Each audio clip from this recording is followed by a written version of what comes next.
नौकरियों के चक्कर में धक्के मत खाना। आरक्षण की नीति ऐसी नीति आ गई है कि सवर्ण लोग कितना भी पढ़ लिख जाएं, अच्छे से अच्छे नंबर आए तो भी नौकरियों के लिए धक्के खाते फिरते हैं। मैं मान्यवर आपसे कह सकता हूं कि स्कूल की पढ़ाई आपको आजीविका दे सकती है, लेकिन मैं आपको जीवन निर्वाह के नहीं, जीवन निर्माण की कला सिखाने का प्रयास कर रहा हूं। ऐसा जीवन बनाओ, नौकरी मिले या ना मिले, स्वाभिमान का जीवन जीना और इज्जत की जिंदगी जीना। ध्यान रखना। एक बच्चा था, बीए पास हो गया, बहुत गरीब था, जैसे तैसे मां बाप ने पढ़ाया और लिखाया, मेरे पास आता था। उसकी गरीबी देखकर मैंने उस बच्चे से कहा कि मैं तुझे अपने भक्त से कहकर हेल्प करा देता हूं, कुछ पैसे ले ले। जानते हो उस बच्चे ने मुझसे क्या कहा? महाराज, मैं किसी की दया की और हेल्प की जिंदगी नहीं जिया करता हूं, और आपको यदि दया आ रही है मुझ पर तो मैं दया का पात्र नहीं हूं। गरीबी कभी भी दया का पात्र नहीं हुआ करती है। यदि आपको मेरी सहायता करना है तो आप मुझे पैसा मत दीजिए, आप मुझे काम दीजिए, काम करके पैसा तो मैं खुद कमा लूंगा। ध्यान रखिए, जो बच्चे इतना हौसला रखते हैं उनका कैरियर बहुत अच्छा बना करता है, उनका जीवन बहुत महान बना करता है। उस बच्चे को मैंने कहा ठीक है, मेरे प्रवचन की सीडियां बनती हैं, इन सीडियों को लेकर के कॉपी में लिखो और लिख करके मुझे दो, मैं किताबें छपवाऊंगा अपनी। उसने कहा ठीक है मान्यवर, एक सीडी को लिखने में 2-2, 3-3 दिन लग जाते हैं, लेकिन उस बच्चे को पैसे की जरूरत थी। एक दिन में उसने 4-4 सीडियां लिखी, ना रात सोया ना जग विश्राम किया। 4-4 सीडियां मेरे प्रवचन की लिखता था, लिख करके देता था, किताब छपती थी, और जो मेहनताना मैं देता था, एक दिन मैंने उसे कहा कि तुझे 1000 रुपए सीडी मिलता है, मैं तुझे 2000 देता हूं, तू रात रात नहीं सोता है। उस बच्चे ने कहा नहीं महाराज, ये 1000 रुपए आप किसी और को देना, मैं तो उतना ही लूंगा जितना मेरा हक बना करता है और जितनी मेरी भाग्य में, जितना मेरा परिश्रम हुआ करता है। बोलिए बच्चों, ऐसे बच्चे ध्यान रखो। वो बच्चा जो मेरी किताबें लिखता था, आप सोचो इतना स्वाभिमान उसके अंदर था, आज वो एक किसी शहर में बहुत बड़ा बुक स्टॉल का मालिक बन करके बैठा हुआ है। ध्यान रखिए, आपसे मेरा निवेदन है, स्वाभिमान की जिंदगी जियो, किसी से हेल्प मत मांगो। मानव का तन मिला है, हाथ मत फैलाओ। जो भी कमाओ अपनी किस्मत से और पुरुषार्थ से कमाने का प्रयास करिए। पढ़ना लिखना है तो किसी टीचर ने हेल्प करके यदि तुम्हें पास भी कर दिया, रुपए पैसे देके पास भी हो गए, तो उससे मिलेगा क्या तुमको? बोलिए, अपनी मेहनत से कमाओ। मैं तो कहता हूं पैसा खिला के यदि 80% भी ले आए तो वो सुख चैन ना मिलेगा, और ईमानदारी से यदि 50% भी लाते हो तो जब मार्कशीट मिलेगी तो भीतर की खुशियां प्राप्त हुआ करती हैं, भीतर का आनंद प्राप्त हुआ करता है। ध्यान रखिए, स्कूल मत बदलिए। स्कूल बदलने से क्लास नहीं बढ़ा करती है, जो अपनी बुद्धि को बदल लेता है। अरे सरकारी स्कूल में पढ़ने वाले भी मेरिट लिस्ट में अपना नाम लेकर के आ जाते हैं, वह भी अपने स्कूल का नाम रोशन है। ये भ्रांति बन गई है कि अच्छे स्कूल में पढ़ेंगे तो अच्छे नंबर आएंगे। नहीं मेरे भाई, घटिया स्कूल में भी मेरिट में नाम आया करता है। आज गांव के बच्चे भी मेरिट लिस्ट में अपना नाम लेकर के आते हैं। ध्यान रखिए, अब्दुल कलाम किसी शहर के नहीं थे, गांव के रहने वाले थे। सोचिए, वो भी सरकारी स्कूल में पढ़े हैं। मान्यवर, विचार करिए आप, जिनके पास इतनी गरीबी थी, इमली के बीज बेच बेच कर साउथ में भाई अपनी पढ़ाई किया करते थे। रुपए 2 रुपए मिल जाते थे, उससे पढ़ाई करते थे। मान्यवर, कोई बहुत बड़े अच्छे स्कूल में नहीं पढ़े, वो साधारण से स्कूल में पढ़े, और इमली के बीज बेच करके पढ़ने वाला इस देश का राष्ट्रपति अब्दुल कलाम बनकर के खड़ा हो जाता है। ध्यान रखिए, जिन्हें पढ़ना है, जिन्हें शिक्षा प्राप्त करना है, वो कैसे भी शिक्षा प्राप्त कर सकते हैं। ये मत बोलिए कि हमें सुविधाएं मिलेंगी तो ही हम पढ़ेंगे, हमें कोचिंग मिलेगी, ट्यूशन मिलेंगी तो ही हम पढ़ेंगे। एक समय वह था जब हम पढ़ते थे तो जो ट्यूशन पढ़ता था ना उसे स्कूल का गधा बच्चा समझा जाता था, और जो होशियार होते थे वो कभी ट्यूशन नहीं पढ़ा करते थे, टीचर जो पढ़ा देता था उससे अच्छे। आज ये है कि जो ट्यूशन ना पढ़े वो गधा माना जाता है। स्थितियां बदल गई है मान्यवर। स्वयं पढ़ना। एक बच्चा प्रतिदिन 16 किलोमीटर दूर पैदल चल के स्कूल जाता था। एक गरीब बच्चा जिसके पास साइकिल भी नहीं थी, एक फटी कमीज पहन करके जाता था। लेट हो गया स्कूल में, टीचर ने पनिशमेंट दिया कि लेट आए हो, क्लासरूम में प्रवेश नहीं मिलेगा, बाहर ही खड़े रहो। बच्चा चुपचाप बाहर खड़ा रहा, सजा पाई उसने। बाकी बच्चे क्लासरूम के अंदर थे और वो बच्चा बाहर खड़ा था। 40 मिनट का पीरियड पूर्ण हुआ। मेरे समय 40 मिनट का था, तुम्हारे समय एक पीरियड कितने मिनट का होता है? कम हो गया है। 40 मिनट का वह पीरियड, उस बच्चे ने जैसे ही पीरियड समाप्त हुआ, टीचर बाहर निकली, उन्होंने कहा कि तुम्हें सजा मिली है, लेट क्यों आते हो तुम? उसने कहा मैडम मैं पैदल आता हूं, दूर रहता हूं, आज लेट हो गया, कल से ध्यान रखूंगा। टीचर ने उस बच्चे की कॉपी देखी तो टीचर ने जो सवाल बोर्ड पे हल कराए थे वो बच्चे ने बाहर बैठकर पूरे हल कर लिए। उसने कहा तुम्हें सजा मिली थी, तुमने ये हल कैसे किए? जानते हो बच्चा क्या कहता है कि मैडम मैं स्कूल में पढ़ने आता हूं और पढ़ाई के लिए भीतर चेयर में बैठूं या बाहर बैठूं कोई फर्क नहीं पड़ा करता है। अरे जो पढ़ने वाले बच्चे होते हैं उन्हें इसका कोई फर्क नहीं पड़ता है कि अंदर बैठूं या बाहर बैठूं। मैं केवल पढ़ने आता हूं। जो सवाल भीतर हल किए जा सकते हैं वो दरवाजे के बाहर बैठकर भी हल किए जा सकते हैं। टीचर ने गर्व से उसकी पीठ पे हाथ ठोका और हाथ पकड़ के लेकर आई क्लासरूम में और कहा देखो कि तुम लोग चेयर पे बैठ के भी पढ़ाई नहीं करते हो। और इस बच्चे ने सजा पाने के बाद भी पूरे सवाल हल किए हैं। और ये बच्चा कहता है कि पढ़ने के लिए स्थान की जरूरत नहीं होती है, पढ़ने के लिए तो भीतर की लगन की जरूरत हुआ करती है। अब बताओ, क्लासरूम के बच्चों से उन्होंने पूछा इस बच्चे का कैरियर अच्छा ना बनेगा तो बताओ किस बच्चे का कैरियर अच्छा बनेगा? जो बाहर बैठकर सजा पाके भी पढ़ाई कर लिया करता है। इतना गरीब और दलित वर्ग का वह बच्चा था कि घर में लाइट नहीं थी तो स्ट्रीट लाइट के बल्ब के नीचे बैठकर पढ़ाई करता था। जानते हो वो बच्चा कौन था? वो बच्चा इस देश का राष्ट्रपति KR नारायणन बनकर के खड़ा हो जाया करता है।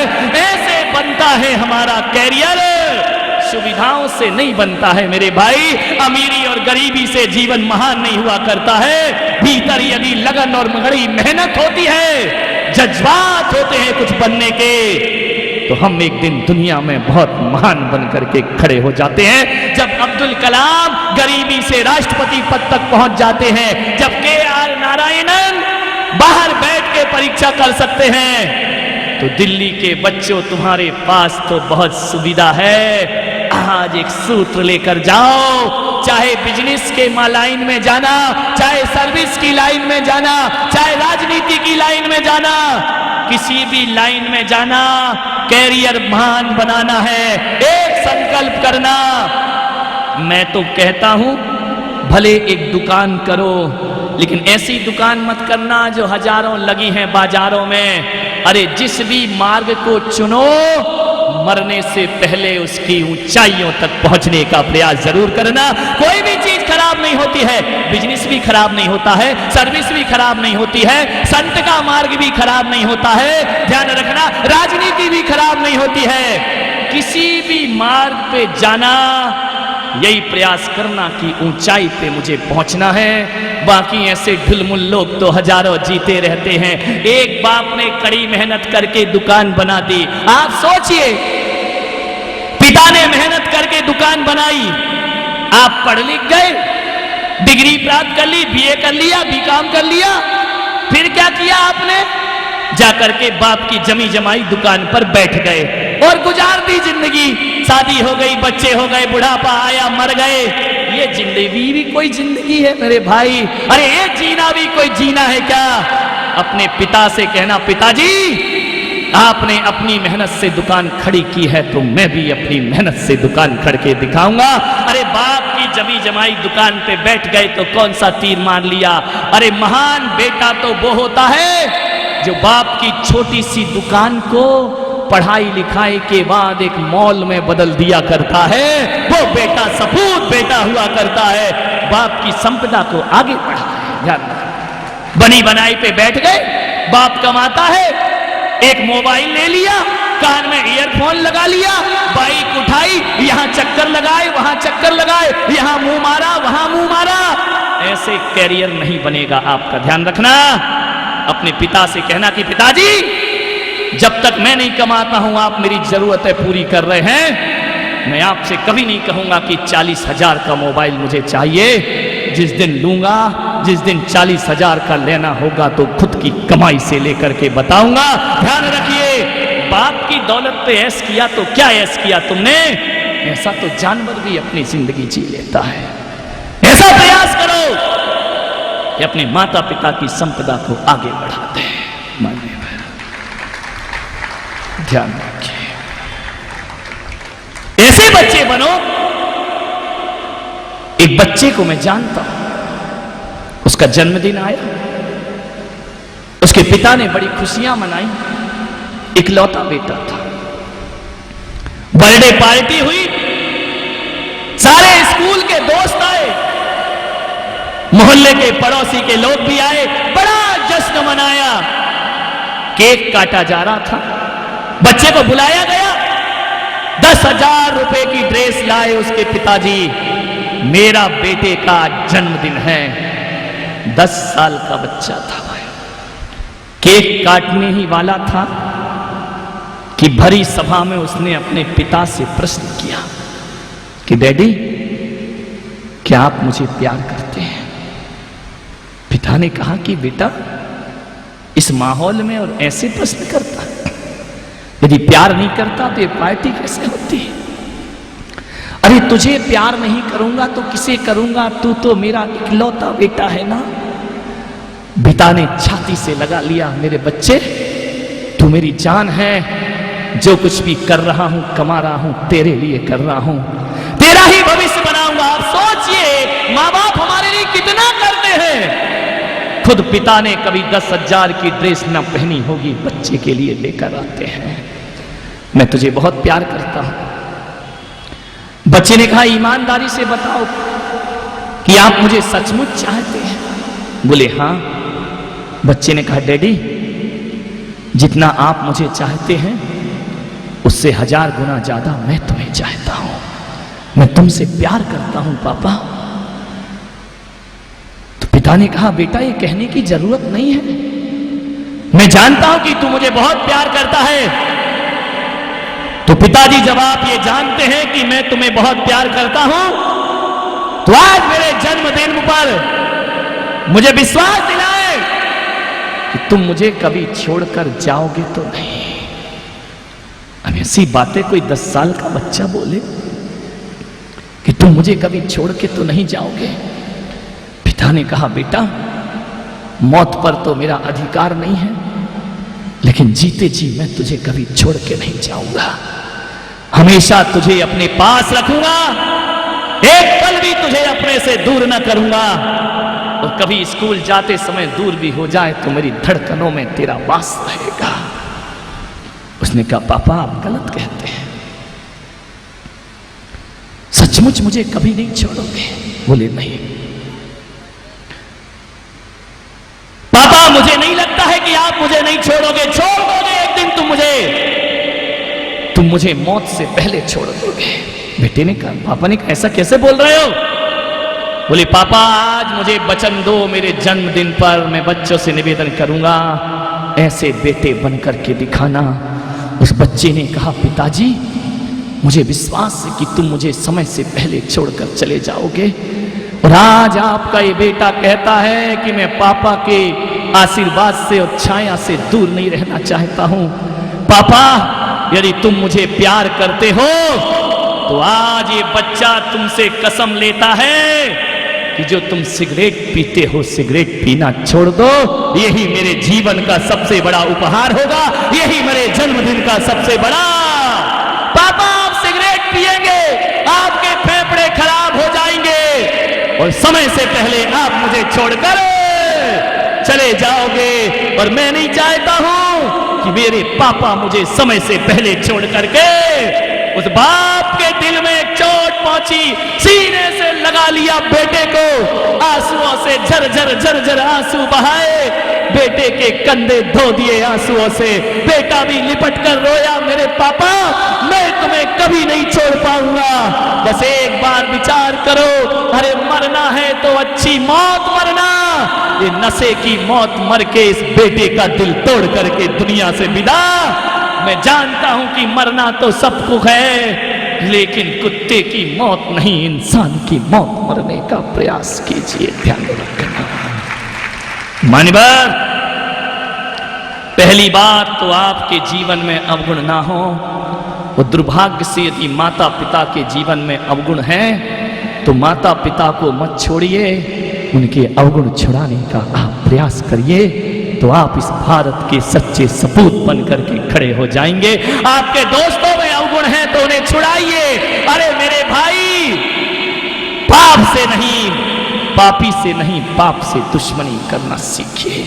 सच्चा मित्र वो नहीं होता जो अपने मित्र में दुर्गुण फैलाता है, सच्चा मित्र तो वो होता है जो अपने मित्र के अवगुणों को मिटा दिया करता है। ध्यान रखिए, ऐसी दोस्ती करो, ऐसा घर में व्यवहार रखिए अपना, ऐसी जिंदगी बनाइए अपनी, एक आदर्श पुरुष बनने का आप प्रयास करिए, संस्कारवान औलाद बनो। मैं आपसे कहूंगा कि ऐसे बेटे बनना कि जब तुम्हारे पिता रास्ते से जा रहे हो और उन्हें देख करके कोई ये ना कहे कि कैसी औलाद पैदा की है, सिगरेट पीती है, मसाला खाती है, जिद्दी है, बोलने का तमीज नहीं है।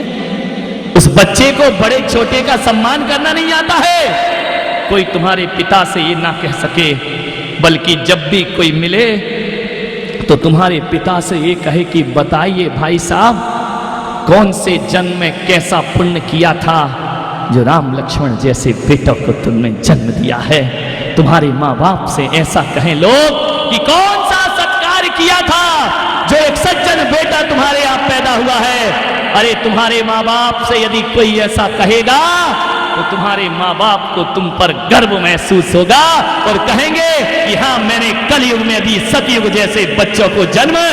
आज हमारे माँ बाप देखो, आज मैं जहां भी जाता हूं और मेरी माँ और मेरा परिवार कहीं आ जाए तो लोग मेरे पैर तो पड़ते ही हैं, मेरी जन्म देने वाली माँ की भी चरण धूली अपने माथे पर लगा लेते। सोचो उस समय कितना गर्व होता होगा उन्हें।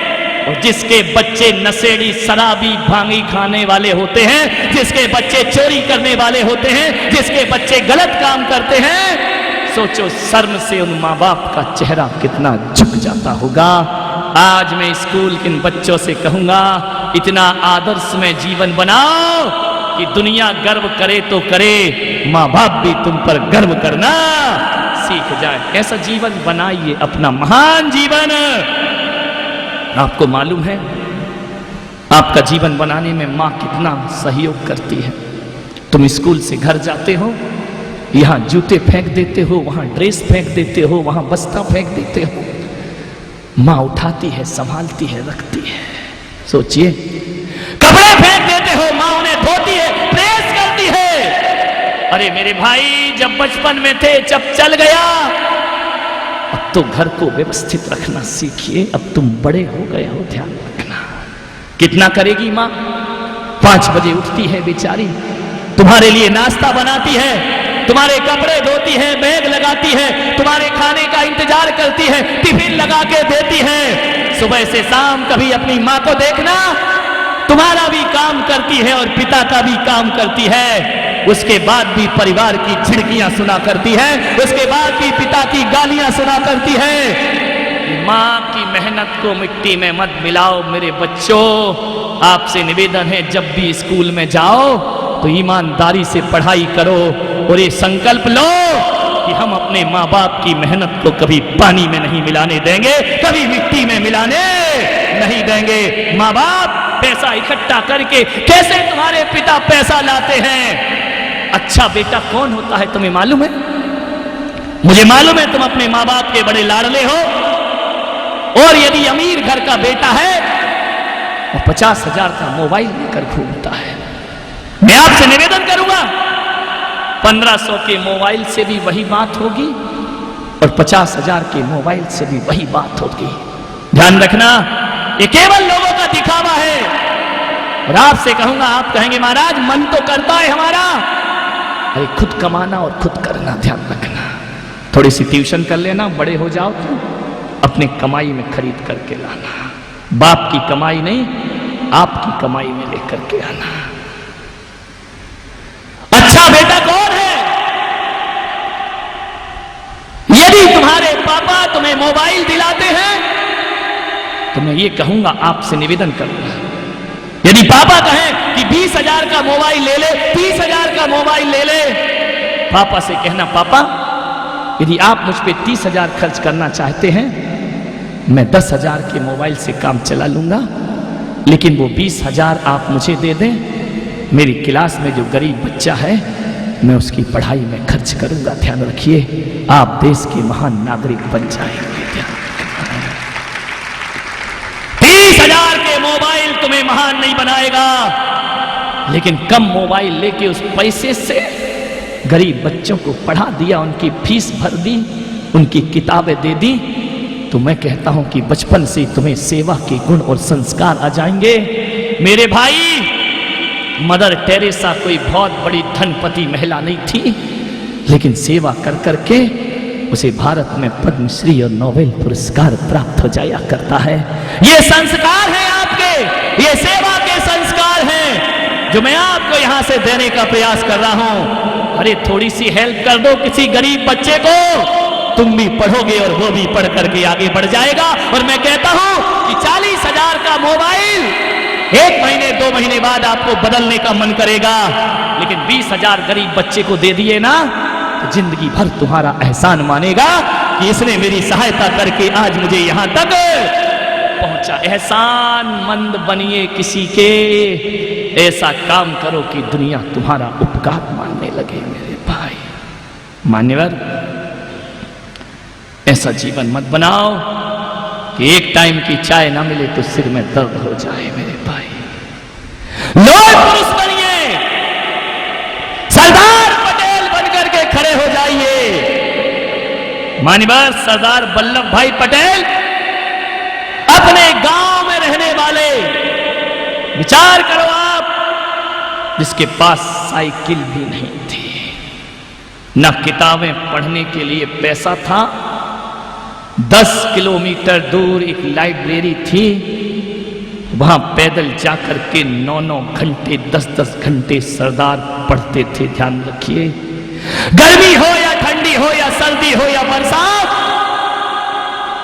जाते थे 10-10 घंटे पढ़ाई करते थे। मान्यवर, वह सरदार पटेल एक दिन इतने महान बन गए पढ़ लिख करके कि सारी दुनिया जानती है कि देश की आजादी में उनका क्या हाथ रहा है। ध्यान रखना, अपने वतन को महान बनाए। 14 साल के शिवाजी 14 साल की उम्र में, मात्र 14 साल की उम्र में यवनों से जीतते हैं और किले पर फतेह की ध्वज फहरा दिया करते हैं। आप ये मत सोचो कि अभी हमारी स्टूडेंट लाइफ है, हम कुछ भी मौज मस्ती करें। जीवन पड़ा है, कुछ पढ़ लिख जाओ मेरे भाई, कुछ जीवन में अच्छे बन जाओ, अपना कैरियर अच्छा बनाओ, कुछ आदर्श और कुछ उसूल स्थापित करिए अपने जीवन में, तो आप अपने जीवन में महान बनेंगे। असफल हो जाते हो कोई बात नहीं, कभी कभी कम नंबर आ जाते हैं, कभी कभी फेल हो जाते हैं, कभी कभी हम किसी विषय को नहीं समझ पा रहे, कोई बात नहीं है। एक बार फेल हो गए तो ये मत समझो कि पूरी जिंदगी फेल हो गई है। मोरारजी देसाई इस देश के ईमानदार और सफल प्रधानमंत्रियों में जिनका नाम आता है, वह जब अपने स्कूल में गए तो उनसे जाकर के जब इंटरव्यू हुआ उनका और उनसे पूछा गया, आप इस स्कूल में पढ़ने आए हैं, फेल हो गए तो क्या करेंगे आप, अनुत्तीर्ण हो गए तो क्या करेंगे आप? जानते हो मोरारजी देसाई कहते हैं, अनुत्तीर्ण हो गया तो क्या होगा, फिर पढ़ूंगा मैं। बोले फिर फेल हो गए तो क्या होगा? बोले तीसरी साल फिर पढ़ूंगा मैं अपने हौसलों को कभी पस्त नहीं पड़ने दूंगा। बोले फिर भी फेल हुए तो क्या होगा?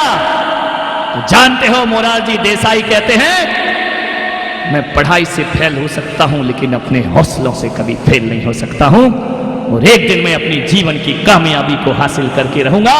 अरे हर सफल व्यक्ति के पीछे हजार हजार असफलताएं लगी रहा करती हैं। वह गया, जैसे ही छलांग मारने लगा, क्या देखता है कि झील के उस पार एक मंदिर है देवी मां का, सीढ़ियां हैं, एक अपाहिज जिसके दोनों पैर नहीं है, वह हाथ के सहारे सीढ़ियों को चढ़ रहा है, मंदिर की सीढ़ियों को चढ़ते जा रहा है। उस आत्महत्या करने वाले बालक की निगाह वहां पड़ गई और उसने देखा कि इसके पैर नहीं है, फिर भी ये सीढ़ी चढ़ने के हौसले रखता है। उसके भीतर से आत्मा पुकार उठी कि मुझे नौकरी नहीं मिल रही इसलिए मैं मर रहा हूं, इसके तो दोनों पैर नहीं है फिर भी ये चढ़ रहा है। उसे भीतर का सूत्र मिला जीवन का, उसने आत्महत्या का विचार कैंसिल किया और जाकर के एक जूस की दुकान कर ली, और जूस की दुकान करने के बाद इतनी कड़ी मेहनत और लगन की उसने कि नौकरी ना मिले तो ना मिले, हम इंसान हैं, अरे ठुकराते हैं ऐसी नौकरी को, हम वो काम करेंगे कि 10-10 नौकर हमारे यहां नौकरी करते रहें, हमें कहीं नौकरी करने की जरूरत ना पड़े। आज उसका बहुत बड़ा जूस सेंटर है और ना जाने कितनी दुकानें उसने अपने शहर में खोल। मर जाता तो क्या मिलता जिंदगी में उसे? मान्यवर, कभी हार मत मानना जिंदगी से, कभी आत्महत्या मत करना। एक सूत्र आपको दे रहा हूं और दूसरा सूत्र मैं आपके दे रहा हूं। बताइए मेरे भाई, जब से तुम्हारा जन्म हुआ है तुम्हें भोजन कौन दे रहा है? अमेरिका दे रहा है, पाकिस्तान दे रहा है, जापान दे रहा है, रूस दे, कौन दे रहा है भोजन तुम्हें? हमारी धरती मां अपना सीना फाड़कर फसलें उगाती है, तब तुम्हें भोजन मिल पाता है मेरे भाई। तुम्हें पानी कौन दे रहा है? तुम्हें पानी दे रही है गंगा, तेरा पानी अमृत झरझर बहता जाए।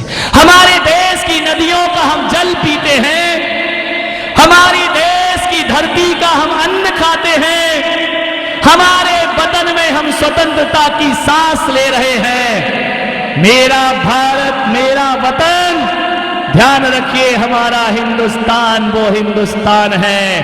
इंसान तो क्या हम इतने संवेदनशील हैं कि हम पत्थर को भी भगवान कहा करते हैं। ध्यान रखिए, उस भारत के रहने वाले लोग जहां हम चैन की नींद सोते हैं, माँ बाप के प्रति ही नहीं अपने देश के प्रति भी हमारा कोई फर्ज और दायित्व बना करता है। ध्यान रखिए, अरे महान है वो लोग जो देश के लिए फांसी के फंदे पर झुक जाया करते हैं।